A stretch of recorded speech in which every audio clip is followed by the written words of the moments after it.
کہ یہی پکے سچے مومن تھے، ان کو تو تم دائرہ اسلام سے خارج قرار دیتے ہو۔ شیعہ حضرات ان کو یعنی جن کے بارے میں اللہ تعالیٰ نے فرمایا کہ یہی پکے اور سچے مومن تھے، ان کو یہ لوگ دائرہ اسلام سے خارج قرار دیتے ہیں، اور یہ لوگ جو دن رات خدا رسول کی مخالفت کرتے ہیں اپنے آپ کو مومن کہلواتے ہیں۔ یہ عجیب منطق ہے۔ میں پوری شیعہ دنیا سے سوال کرتی ہوں کہ اگر حضرت عمر ایماندار نہیں تھے تو حضرت علی نے اپنی لخت جگر حضرت ام کلثوم کا نکاح ان سے کیوں کیا؟ اور حضرت عمر ایماندار نہیں تھے تو نبی صلی اللہ علیہ وسلم نے ان کی لڑکی حضرت حفصہ سے نکاح کیوں کیا؟ حالانکہ اللہ تعالیٰ نے صریح حکم دیا ہے قرآن مجید میں، لا تنکحوا المشرکات، مشرک عورتوں سے نکاح مت کرو۔ نبی علیہ الصلوۃ والسلام کا حضرت حفصہ سے نکاح کرنا اور حضرت عمر کو اپنا خسر اپنا سسر بنانا اور حضرت علی نے اپنی لڑکی حضرت ام کلثوم کا حضرت عمر کے ساتھ نکاح کرنا اور حضرت عمر کو اپنا داماد بنانا، یہ اس بات کا بین ثبوت ہے کہ وہ ان کو یعنی نبی صلی اللہ علیہ وسلم ان کو پکا سچا مومن سمجھتے تھے۔ آئیے ایک قدم اور آگے چلتے ہیں کہ اگر حضرت عمر ایماندار نہیں تھے تو ان کے فتح کیے ہوئے ملک ایران کی شاہ ایران کی بیٹی جو کہ مال غنیمت میں آئی تھی، وہ حضرت علی نے اپنے بیٹے حضرت امام حسین کے لیے کیوں قبول کی؟ کیونکہ ایک کافر یا منافق کی فتوحات کا مال غنیمت ایک متقی اور پرہیزگار مسلمان کے لیے کسی طرح بھی جائز نہیں ہے۔ پھر شاہ ایران کی بیٹی شہر بانو کا نکاح حضرت امام حسین سے ہوا اور ان کے بطن سے ان کے پیٹ سے حضرت زین العابدین پیدا ہوئے۔ اگر حضرت عمر شہر بانو اور حضرت امام حسین کو حضرت امام حسین کو نہ دیتے تو حضرت زین العابدین کا وجود اس دنیا میں نہ ہوتا اور نہ ہی ان کی پشت سے ان سے سادات پیدا ہوتے۔ اللہ اکبر! خدا کی قسم، قیامت تک پیدا ہونے والے سید حضرت عمر حضرت عمر رضی اللہ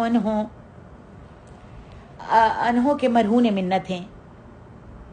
قیامت تک پیدا ہونے والے تمام سید جو ہیں حضرت عمر رضی اللہ عنہ کے مرہون منت ہیں کہ انہوں نے حضرت عمر نے شہر بانو کو امام حسین کو دے دیا اور ان کے بطن سے اللہ اکبر حضرت زین العابدین پیدا ہوئے، پھر ان کی پشت سے انہی سے سادات پیدا ہوئے اور جو سید کہلائے۔ اللہ اکبر! اور قیامت تک اس احسان کا بدلہ کوئی نہیں چکا سکتا۔ یاد رکھیے، چاند کی طرف تھوکنے سے تھوک اپنے منہ کی طرف ہی آتا ہے۔ تم لوگ جتنے بھی شیعہ حضرات ہیں حضرت عمر کو جتنا مرضی برا کہہ لیں، ان کے کہنے سے وہ برے نہیں ہو سکتے، جبکہ اللہ تبارک و تعالیٰ نے ان کو بلند مراتب سے نوازا ہے اور قرآن نے اس کی گواہی دی ہے، خبر دی ہے۔ الذین آمنوا وهاجروا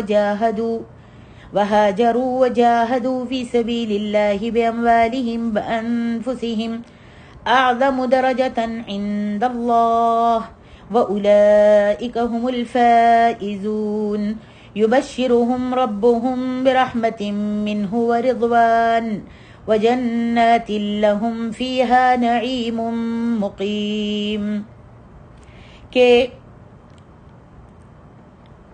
ان کا میرے ہاں بڑا اونچا مقام ہے اور یہ لوگ اپنی مراد کو پہنچنے والے ہیں، اور میں ان کو اپنی رحمت اور رضامندی کا سرٹیفکیٹ دیتا ہوں کہ یہ لوگ جنتوں میں ابدی عیش حاصل کریں گے۔ میری محترم ماں اور عزیز بہنوں، حدیث میں آتا ہے کہ نبی علیہ الصلوۃ والسلام نے حضرت عمر کو ارشاد فرمایا کہ شب معراج میں میں نے جنت میں ایک محل دیکھا۔ میں نے پوچھا جبریل سے، لمن ھذا، یہ محل کس کا ہے؟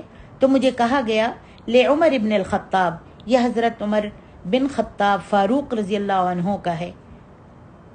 پھر کہتے ہیں نبی صلی اللہ علیہ وسلم نے فرمایا، عمر، میں نے ارادہ کیا کہ میں اندر داخل ہو کر محل کو دیکھوں تو مجھے اس میں ایک لڑکی نظر آئی، اللہ اکبر، جس پر مجھے تیری غیرت یاد آ گئی اور میں اندر نہیں گیا۔ جب لڑکی کو دیکھا تو کہتے ہیں نبی علیہ الصلوۃ والسلام، میں تیری غیرت یاد آ گئی اور میں اندر نہیں گیا۔ حضرت عمر نے عرض کی، یا رسول اللہ صلی اللہ علیہ وسلم، کیا میں نے آپ سے بھی غیرت کرنی تھی؟ ہمیں جو بھی مقام ملا ہے صرف آپ کی وجہ سے تو ملا ہے۔ آپ اندر جا کر محل کو ضرور دیکھ لیتے۔ میری محترم ماں اور عزیز بہنوں، حضرت ابوبکر صدیق رضی اللہ عنہ اور حضرت عمر فاروق رضی اللہ عنہ نبی علیہ الصلوۃ والسلام کے ایسے ساتھی تھے جو زندگی میں بھی آپ سے جدا نہ ہوئے۔ حضرت عمر فاروق رضی اللہ عنہ کی دعا ہوتی تھی، اللہم ارزقنی شہادتا فی سبیلک واجعل موتی فی بلد رسولک۔ یا اللہ مجھے اپنی راہ میں شہادت عطا فرمانا، اپنی راہ میں شہادت عطا فرمانا اور اپنے نبی کے شہر میں ہی مجھ کو موت دینا۔ چنانچہ آپ کی دعا قبول ہو گئی اور آپ پر عین حالت نماز میں ابو لولو مجوسی نے خنجر سے حملہ کر دیا، جس سے آپ شہید ہو گئے۔ اور پھر حضرت عائشہ صدیقہ رضی اللہ عنہا کی اجازت سے نبی علیہ الصلوۃ والسلام کے پہلو میں ہمیشہ ہمیشہ کے لیے سلا دیے گئے۔ انا للہ و انا الیہ راجعون۔ آخر میں ایک بات کر کے اپنی تقریر کو ختم کرتی ہوں کہ شیعہ حضرات حضرت علی کو افضل و برتر ثابت کرنے کے لیے ایک یہ دلیل دیتے ہیں کہ وہ مسجد میں شہید ہوئے، حضرت علی مسجد میں شہید ہوئے، مگر ان کو یہ علم نہیں کہ نبی علیہ الصلوۃ والسلام کے سسر اور نبی علیہ الصلوۃ والسلام کے داماد علی حضرت عمر کو یہ سعادت شہادت بدرجہ اولا حاصل ہے، کیونکہ حضرت علی رضی اللہ عنہ نماز پڑھنے کے لیے جا رہے تھے کہ مسجد کے دروازے پر ان پر قاتلانہ حملہ ہوا، اور حضرت عمر رضی اللہ عنہ پر عین حالت نماز میں قاتلانہ حملہ ہوا۔ حضرت علی کوفہ میں شہید ہوئے، حضرت عمر مدینہ منورہ میں اللہ کے رسول کی مسجد نبوی میں شہید ہوئے۔ حضرت علی کو کافر نے للکار کر تلوار ماری اور حضرت عمر پر چپکے سے بزدلانہ طور پر مظاہرہ کرتے ہوئے اس وقت حملہ کیا گیا جب آپ نماز پڑھا رہے تھے۔ حضرت علی کو ابن ملجم، جس نے حضرت علی کے ہاتھ پر بیعت کی تھی، اس نے شہید کیا، اور حضرت عمر کو ایک آتش پرست مجوسی نے شہید کیا جو کافر پیدا ہوا، کافر ہی رہا اور کافر ہی مرا۔ حضرت علی کو ظالم نے اس لیے قتل کیا کہ اس کے زعم باطل میں آپ کے قتل سے مسلمانوں میں خانہ جنگی کا خاتمہ ہو جائے گا، اور حضرت علی کو اس لیے شہید کیا گیا کہ ان کی شہادت سے فتوحات اسلامیہ اور اشاعت اسلام رک جائے گی۔ حضرت علی خوارج کی بے ادبی کے خوف سے چپکے سے کہیں دفن کر دیے گئے، اور حضرت عمر رضی اللہ عنہ کو خاص حجرہ مقدسہ میں تمہارے اور میرے نبی محمد صلی اللہ علیہ وسلم کے پہلو میں جگہ ملی۔ پہلوئے مصطفیٰ میں بنا آپ کا مزار، پہلوئے مصطفیٰ میں بنا آپ کا مزار، یار نبی مر کر بھی دم بھر جدا نہ ہوا، یار نبی مر کر بھی دم بھر بھی جدا نہ ہوا۔ اب آپ خود ہی ایک دوسرے کے مقام کا اندازہ لگائیں کہ کس کا مقام کس سے اعلیٰ ہے۔ یہاں پر اب ایک بات میں کہنا چاہتی ہوں کہ کہیں کسی مسلمان بہن کو یا بھائی کو کوئی غلط فہمی نہ پیدا ہو جائے کہ یہ حضرت علی کی توہین کر رہی ہیں، نعوذ باللہ۔ میں حضرت علی کو ان کے مقام سے گراتی نہیں ہوں، حضرت علی کا مقام ان کا مقام ہے، بلکہ ایسے آدمی کو کافر سمجھتی ہوں جو ان کی توہین کرتا ہے۔ میں تو یہ کہتی ہوں کہ ہر ایک کو اس کے مقام پر رکھیے، کسی کی تعریف اس طرح مت کیجیے کہ دوسرے کی توہین ہو۔ ابو بکر صدیق، عمر فاروق، عثمان غنی، علی المرتضیٰ سب اپنی اپنی جگہ صاحب رسول اور با مرتبہ شخصیتیں ہیں کرنے ایک ہی مشعل کی ابو بکر و عمر عثمان و علی، ہیں کرنے ایک ہی مشعل کی ابو بکر و عمر عثمان و علی، با مرتبہ ہیں یاران نبی ہے فرق مراتب چاروں میں۔ ان میں سے ہر ایک کی عزت کرنا اور جنتی سمجھنا ہمارے ایمان کا جز ہے، اور ان میں سے کسی ایک کی توہین کرنا اپنے ایمان کو برباد کرنا ہے۔ بس اس طرح سمجھیے کہ حضرت ابوبکر صدیق رضی اللہ عنہ اور حضرت عمر فاروق رضی اللہ عنہ نبی علیہ الصلوۃ والسلام کے خسر ہیں، اور حضرت عثمان رضی اللہ عنہ اور حضرت علی رضی اللہ عنہ نبی علیہ الصلوۃ والسلام کے داماد ہیں۔